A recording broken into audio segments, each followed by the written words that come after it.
അപ്പോ യഥാർത്ഥത്തിൽ ബി.ജെ.പി. നേതാക്കളൊന്നും തന്നെ ഇതിനെതിരെ പ്രതികരിച്ച് കണ്ടില്ല കേരളത്തിലെ. അതിന്റെ കാരണമുണ്ട്. അതായത് ആരെങ്കിലും ഒന്ന് പ്രതികരിക്കണം, എങ്ങനെയെങ്കിലും ഒന്ന് വിവാദം ഉണ്ടാവണം. അങ്ങനെ ഞാനും എന്റെ ചാനലും പ്രശസ്തിയിലേക്ക് എത്തണം, എനിക്ക് വ്യൂവേഴ്സിനെ കിട്ടണം, കാശാകണം. ഇതാണ് ഇതിന്റെയൊക്കെ പുറകിലുള്ള കാര്യം.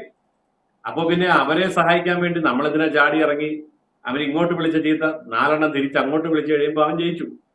അതാണ് ഈ സമരം നടത്തുന്ന കാലത്ത് സമരക്കാർ ചെയ്യുന്ന ഒരു തന്ത്രമുണ്ട്. സമാധാനപരമായി മുദ്രാവാക്യം വിളിക്കുന്നു, ജാഥ നടത്തുന്നു, സമര സ്ഥലത്തേക്ക് ചെല്ലുമ്പോൾ പോലീസ് തടയുന്നു, ബാരിക്കേഡ് വെക്കുന്നു. അപ്പോ പരിപാടി അവിടെ തീർന്നുപോയി. പത്രക്കാരും ചാനലുകാരും ഒക്കെ പതുക്കെ പിരിഞ്ഞു പോകാൻ തുടങ്ങിയാൽ ഈ ഉദ്ദേശം നടക്കില്ല, നാട്ടുകാരറിയില്ല. അപ്പൊ എന്താ ചെയ്യുക? ബാരിക്കേഡിന് മുകളിൽ ചാടി കയറും, പോലീസിനെ 4 കല്ലെറിയും. അത്രയൊക്കെ ആയി കഴിയുമ്പോൾ അവര് ജലപീരങ്കി ഉപയോഗിക്കും. ഈ ജലപീരങ്കി ഉപയോഗിച്ച് കഴിയുമ്പോൾ ഫോട്ടോ എടുക്കാൻ നല്ല രസമാണ്. അപ്പൊ മടങ്ങിപ്പോകാൻ തുടങ്ങിയ ചാനലുകാരും പത്രക്കാരും ഒക്കെ തിരിച്ചു വരും. എന്നിട്ട് ഈ ജലപീരങ്കി പ്രയോഗത്തിന്റെ ഫോട്ടോയൊക്കെ എടുത്ത് പിറ്റേ ദിവസം പത്രത്തിൽ വാർത്ത വരും എന്ന് പറഞ്ഞ പോലെ ഒരു സംഭവമാണ് ഇത്.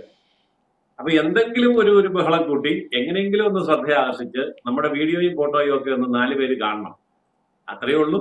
അപ്പൊ അതുകൊണ്ട് ഇതിന് പ്രതികരിച്ച് കൂടുതൽ മാർക്കറ്റ് ഉണ്ടാക്കി കൊടുക്കുന്നതിനേക്കാൾ നല്ലത് അവഗണിക്കുക എന്നുള്ളതാണ്. ഏതൊരു പ്രതികരണത്തോടും ചെയ്യാവുന്ന ഏറ്റവും ക്രൂരമായ പ്രതിക്രിയ എന്ന് പറയുന്നത് ഇത്തരം പ്രതികരണങ്ങളെ അവഗണിക്കുക എന്നുള്ളതാണ്.